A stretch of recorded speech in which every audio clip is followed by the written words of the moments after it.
नमस्कार। कैसे हैं आप लोग? देखिए हम बनारस एयरपोर्ट पे जा रहे हैं।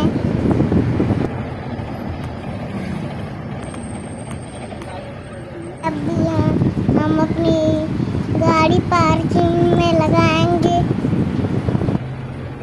ये देखिए पूरा पार्किंग है।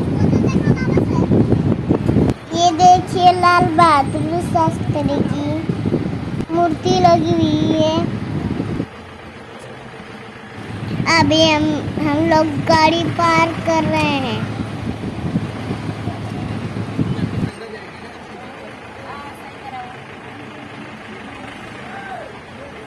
हो गई गाड़ी पार्किंग हो गई।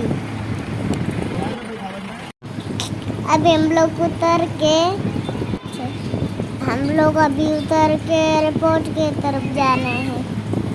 ना अद्भुत नज़ारा। लाल बहादुर शास्त्री जी एयरपोर्ट का नाम लिखा हुआ है। ये देखो और कितना मस्त लग रहा है।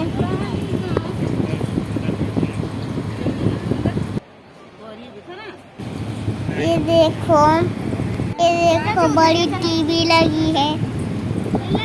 इसमें जहाँ आने जाने का दिखाता है। वीडियो देखने के लिए धन्यवाद। मेरे चैनल को सब्सक्राइब करो।